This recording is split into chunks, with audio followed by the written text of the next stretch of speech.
Zach and Kate, if I can ask, how did you find the balance in this story between, two brothers, a restaurant falling or succeeding, and then two men pulling on strings in hope?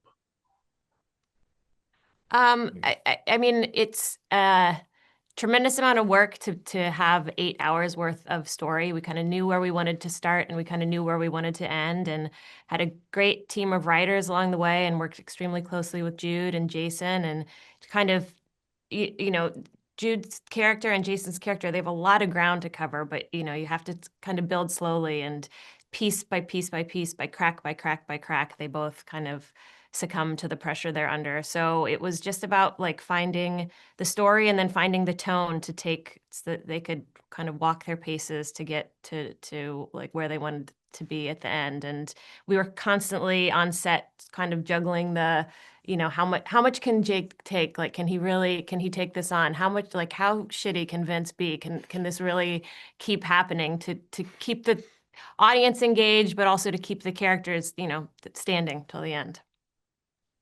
Jew, when it comes to Jake too, how did you kind of see his story? Was it stepping up to fix things, or was it maybe taking the chance for his freedom and future? Like, where did you find the mixture in his goals Um, moving?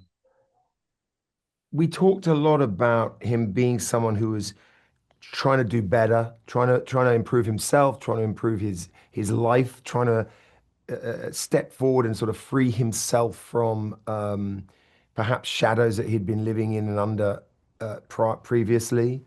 But then, of course, what's a really important thread or theme is his relationship with a brother who constantly pulls him back into patterns and behavior and dramas that he's made conscious decisions to try and move away from.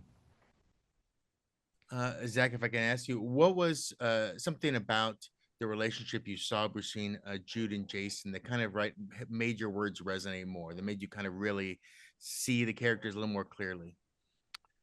I mean, I think the greatest gift that we got from the whole process, one, was getting to work with Jude again, and getting to see him and Jason embody what we had written. But I think one of the first days on set was they shot a scene where the two of them were reunited and they're in a diner. And it's a very long scene where, a lot of their backstory begins to come out. And it was so apparent right from the beginning who Jake in Jude's like incarnation was and who Vince through Jason's voice was. And they were so much more engaging and funny and soulful and and volatile than we, I think, had even imagined. And so it was an incredible luxury as a writer to get to see two like huge heavyweights just take on these characters, and then to be able to write towards who those characters had become in their voices. And so in some ways, we knew where it was going and it was all mapped out, but we began to try and write more for them than even what we had imagined before, which is an incredible luxury as a writer.